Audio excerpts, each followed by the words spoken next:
तुमने no contact शुरू किया है या करने की सोच रहे हो, लेकिन सच ये है तुम उसे इग्नोर नहीं कर रहे, तुम खुद को टेस्ट कर रहे हो। हर दिन तुम खुद से लड़ते हो, मैसेज करने का मन होता है लेकिन ईगो रोक लेता है, और फिर रात में तुम वही चैट खोलकर बैठ जाते हो जहां अब कुछ भी नहीं बचा। तुम सोचते हो वो क्या सोच रही होगी, क्या उसे मेरी याद आती होगी, लेकिन असली सच थोड़ा अलग है। नो कांटेक्ट में सिर्फ वो नहीं बदलती, तुम भी बदलते हो। या तो स्ट्रांग बनते हो या पूरी तरह टूट जाते हो। और सबसे खतरनाक बात यह है, इस प्रोसेस में एक ऐसी गलती होती है जो 90% लोग कर देते हैं और फिर कभी बाहर नहीं निकल पाते। तो खुद से एक सवाल पूछो, तुम नो कांटेक्ट इसलिए कर रहे हो ताकि वो वापस आ जाए, या इसलिए ताकि तुम खुद को वापस पा सको? क्योंकि अगर तुम्हारा जवाब गलत है तो ये साइलेंस तुम्हें स्ट्रांग नहीं, कमजोर बना देगा। आज तुम जानोगे नो कांटेक्ट में सच में क्या होता है तुम्हारे अंदर और उसके दिमाग में। और ट्रस्ट मी, जो तुम सोच रहे हो असल में उससे बिल्कुल अलग चल रहा है। अगर आपको अपने दिमाग और फीलिंग्स को समझने में इंटरेस्ट है तो डार्क माइंड टीवी को अभी फॉलो और सब्सक्राइब कर लें ताकि आप अगला सच मिस न करें। चलो शुरू करते हैं। Chapter 1, no contact, emotional detox, लेकिन दर्द के साथ। जब तुम नो कांटेक्ट शुरू करते हो तो तुम्हें लगता है कि तुम स्ट्रांग बन रहे हो, लेकिन सच ये है तुम अपने ही इमोशन से पहली बार अकेले लड़ रहे होते हो। पहले क्या था, हर बात पर मैसेज, हर प्रॉब्लम पर कॉल, हर खाली टाइम में वही इंसान, और अब सन्नाटा। ये वही मोमेंट है जहां 90% लोग टूट जाते हैं, क्योंकि उन्हें इंसान की नहीं, उस इमोशनल सपोर्ट की आदत होती है। मिडिल क्लास लड़कों के लिए, जहां लाइफ ऑलरेडी स्ट्रगल से भरी होती है, वो एक इंसान ही उनका एस्केप बन जाता है।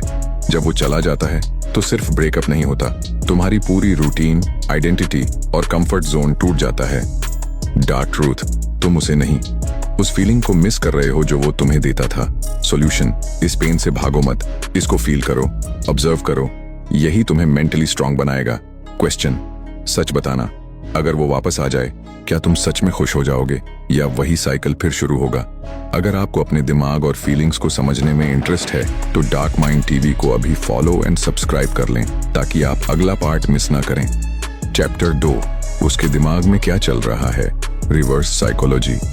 अब तुम्हारा दिमाग यही सोचता है वो क्या सोच रही होगी, लेकिन सच सुनो, शुरुआत में वो तुम्हारे बारे में उतना नहीं सोचती जितना तुम सोच रहे हो, क्योंकि डिसीजन उसने लिया है और उसे लगता है कि वो कंट्रोल में है। लेकिन यही जगह है जहां गेम धीरे धीरे बदलता है। जब तुम मैसेज नहीं करते, जब तुम सडनली गायब हो जाते हो, तो उसके माइंड में क्वेश्चंस आने लगते हैं। वो मुझे टेक्स्ट क्यों नहीं कर रहा, क्या उसे फर्क नहीं पड़ता, क्या वो मूव ऑन कर गया? डार्क साइकोलॉजी रूल, जिसे कंट्रोल की आदत होती है, वो साइलेंस को हैंडल नहीं कर पाता। एग्जाम्पल, तुम हर दिन मैसेज करते थे, वो इग्नोर करती थी, लेकिन अब तुम गायब हो गए। अब वो सोच रही है ये अचानक क्या हो गया? सॉल्यूशन, कंसिस्टेंसी रखो, नो कांटेक्ट को हाफ हार्टेड मत करो। क्वेश्चन, अगर तुम आज पूरी तरह गायब हो जाओ क्या वो तुम्हें ढूंढेगी या रिप्लेस कर देगी? चैप्टर 3, द साइलेंस फेज, सबसे डेंजरस स्टेज। ये वो स्टेज है जहां असली टेस्ट शुरू होता है। ना उसका मैसेज, ना तुम्हारा, बस साइलेंस। और यही साइलेंस तुम्हें मेंटली तोड़ता है। तुम्हारा माइंड ओवर थिंकिंग शुरू करता है, शायद उसे फर्क ही नहीं पड़ता, शायद वो किसी और के साथ है, शायद मैं ही गलत था।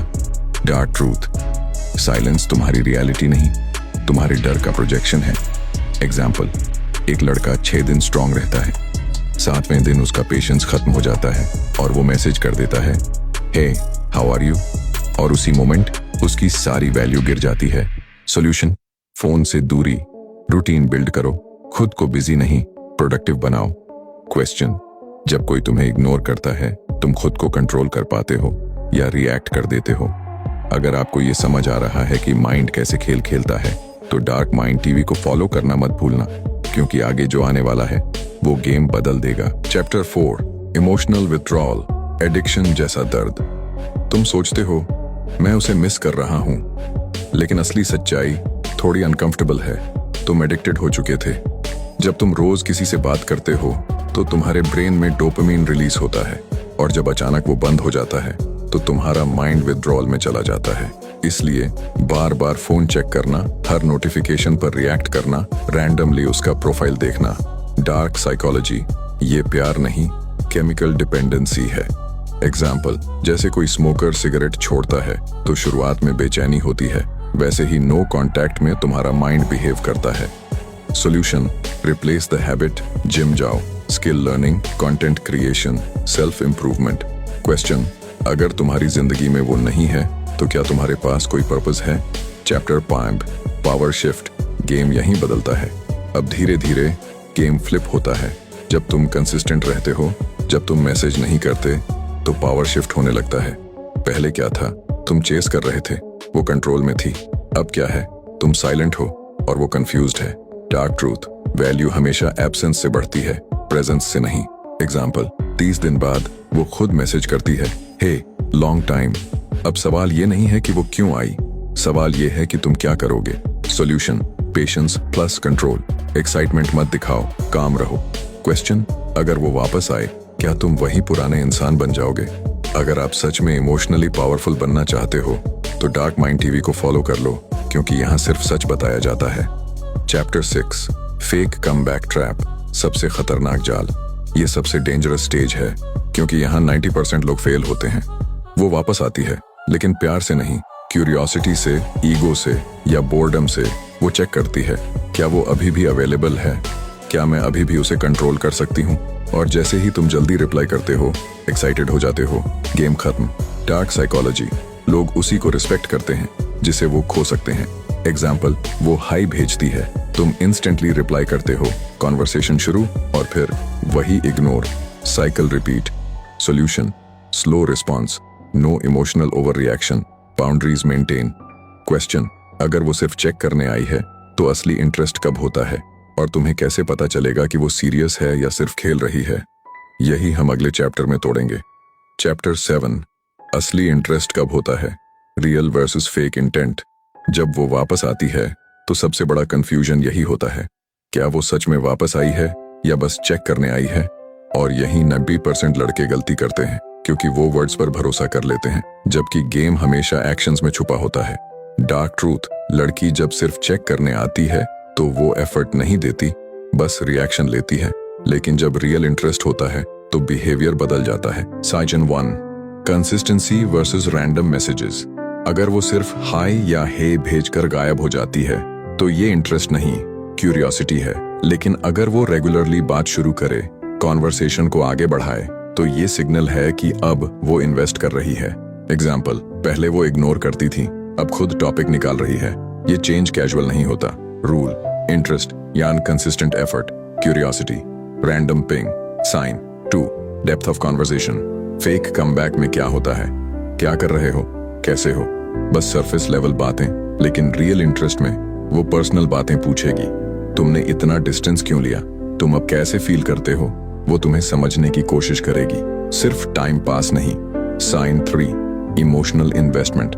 फेक केस, तुम रिप्लाई लेट करो, उसे फर्क नहीं पड़ता। रियल केस, तुम थोड़ा डिस्टेंस दिखाओ तो वो खुद एफर्ट बढ़ाती है। डार्क साइकोलॉजी, जिस चीज में इमोशन इन्वेस्ट होता है वहां रिएक्शन ऑटोमेटिक आता है। Sign 4, control versus respect.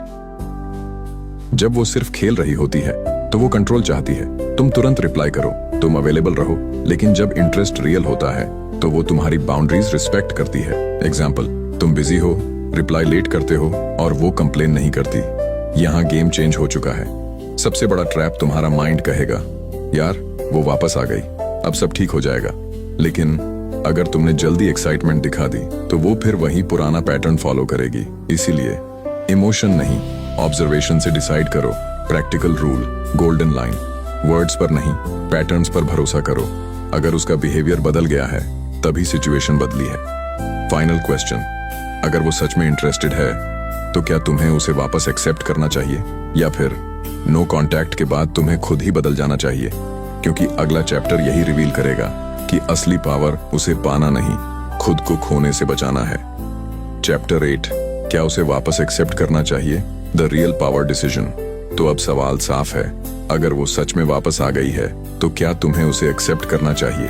पहली नजर में आंसर सिंपल लगता है, हाँ क्यों नहीं। लेकिन यही सबसे बड़ी गलती होती है, क्योंकि तुम सिचुएशन को नहीं, अपनी फीलिंग्स को डिसाइड करने दे रहे हो। रियलिटी चेक, वो क्यों गई थी? सबसे पहले खुद से ये पूछो, वो तुम्हारी लाइफ से गई क्यों थी? क्या उसने तुम्हें इग्नोर किया? क्या उसने रिस्पेक्ट नहीं दिया? क्या उसने तुम्हें ऑप्शन समझा?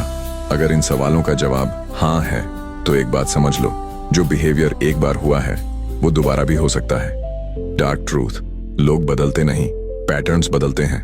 तुम सोचते हो इस बार सब अलग होगा, लेकिन सच ये है लोग नहीं बदलते, बस सिचुएशन के हिसाब से बिहेव करते हैं।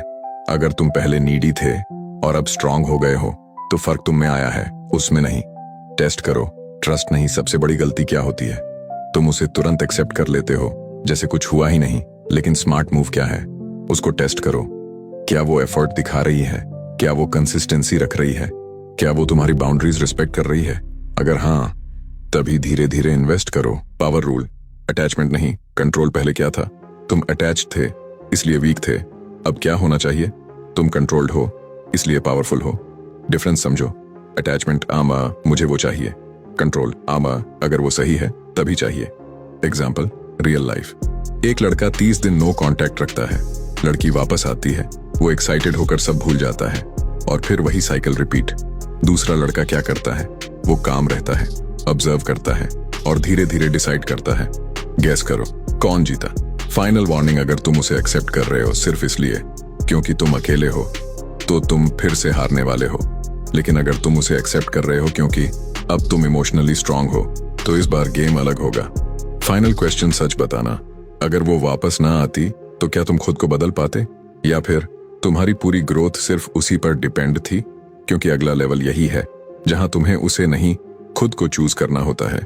चैप्टर 9, खुद को चूज करना क्या होता है, द फाइनल ट्रांसफॉर्मेशन। तुम यहां तक आ चुके हो। No contact, pain, silence, come back, decision. लेकिन असली सवाल अभी भी वही है, क्या तुमने खुद को चूज किया है, या अभी भी तुम्हारी खुशी किसी और इंसान पर डिपेंड करती है? सेल्फ चॉइस का असली मतलब खुद को चूज करना। मतलब ये नहीं है कि तुम कोल्ड बन जाओ, इमोशंस खत्म कर दो। इसका मतलब है तुम अपनी वैल्यू को किसी के बिहेवियर से मेजर नहीं करते। पहले क्या था? वो रिप्लाई करे, तुम खुश, वो इग्नोर करे, तुम टूटे, यानी तुम्हारा कंट्रोल उसके हाथ में था। अब क्या होना चाहिए? वो आए या जाए, तुम स्टेबल रहो। डार्क ट्रूथ, लोग तुम्हें उतनी ही वैल्यू देते हैं जितनी तुम खुद को देते हो। अगर तुम खुद को इग्नोर करोगे तो दुनिया भी वही करेगी। तुम बार बार उसी इंसान के पीछे जाओगे जो तुम्हें ऑलरेडी हर्ट कर चुका है, और फिर खुद से कहोगे, यार मैं ऐसा क्यों हूं? आंसर सिंपल है, क्योंकि तुमने खुद को कभी प्रायोरिटी बनाया ही नहीं। आइडेंटिटी शिफ्ट, गेम यही बदलता है। वीक माइंडसेट क्या कहता है? मुझे वो चाहिए तभी मैं कंप्लीट हूं। स्ट्रॉन्ग माइंडसेट क्या कहता है? मैं ऑलरेडी कंप्लीट हूं, अगर वो मेरी लाइफ में वैल्यू ऐड करती है तभी ठीक है। यही शिफ्ट तुम्हें अलग बनाता है। प्रैक्टिकल मूव्स, अगर तुम सच में खुद को चूज करना चाहते हो तो ये करो। खुद पर इन्वेस्ट करो, skills, health, mindset. Boundaries set करो, no disrespect allowed. Attention cheap मत बनाओ, और सबसे इंपॉर्टेंट, किसी के आने या जाने से अपनी वैल्यू डिसाइड मत करो। सबसे बड़ा लाई जो तुम खुद से बोलते हो, बस वो मिल जाए सब ठीक हो जाएगा। नहीं, अगर तुम अंदर से ब्रोकन हो तो वो वापस आकर भी तुम्हें फिक्स नहीं कर सकती। फाइनल अवेकनिंग, नो कॉन्टैक्ट का असली मकसद क्या था? उसे वापस लाना नहीं, खुद को वापस पाना। हाँ, अल्टीमेट क्वेश्चन, सेल्फ रिफ्लेक्शन। अब खुद से ऑनेस्टली पूछो, अगर कल वो फिर से तुम्हें इग्नोर करे तो क्या तुम फिर टूट जाओगे, या इस बार तुम कामली पीछे हटकर खुद को चूज करोगे? फाइनल लाइन, क्योंकि इस लेवल पर गेम उसे जीतने का नहीं है, गेम खुद को खोने से बचाने का है। और जो ये समझ गया वो कभी हारता नहीं है। तो अब पूरा गेम क्लियर हो चुका है। नो कॉन्टैक्ट में क्या होता है? शुरुआत में तुम्हें दर्द होता है क्योंकि तुम एडिक्टेड होते हो, फिर तुम उसके बारे में सोचते हो लेकिन वो उतना नहीं सोचती। फिर साइलेंस आता है जो तुम्हें मेंटली तोड़ता है। फिर तुम विथड्रॉल फेज से गुजरते हो, जैसे एडिक्शन छूट रहा हो। फिर धीरे धीरे पावर शिफ्ट होता है, फिर वो वापस आ सकती है। लेकिन हर कमबैक रियल नहीं होता, और सबसे बड़ा डिसीजन तुम्हें उसे नहीं, खुद को चूज करना होता है। वीक इंसान क्या करता है? मैसेज करता है, बैक करता है, वेट करता है। अवेयर इंसान क्या करता है? ऑब्जर्व करता है, समझता है, कंट्रोल रखता है। पावरफुल इंसान क्या करता है? खुद को कभी खोता नहीं है। अगर तुमने ये सब समझ लिया है तो अब तुम्हें एक और चीज समझनी बहुत जरूरी है। ब्लॉक होने के बाद लोग सबसे बड़ी गलती क्या करते हैं? क्योंकि सच ये है, अगर तुमने वो गलती कर दी टांग तो नो कॉन्टैक्ट का पूरा गेम बेकार हो जाता है। इसलिए वो वीडियो जरूर देखो। ब्लॉक होने के बाद ये गलती अगर तुमने वो नहीं देखा तो तुम इस वीडियो को पूरी तरह समझ ही नहीं पाओगे। और हाँ, अगर तुम्हें ऐसे कंटेंट में इंटरेस्ट है जहां इमोशंस को समझकर कंट्रोल करना सिखाया जाता है तो डार्क माइंड टीवी को अभी फॉलो और सब्सक्राइब कर लो, क्योंकि यहाँ सिर्फ वही लोग टिकते हैं जो सच सुनने की हिम्मत रखते हैं। अब सवाल ये है, मूव ऑन करना सही है या वेट करना? अगर वो कभी वापस ना आए तो क्या करना चाहिए? इनमें से अगला वीडियो कौन सा चाहिए? कमेंट में जरूर बताना।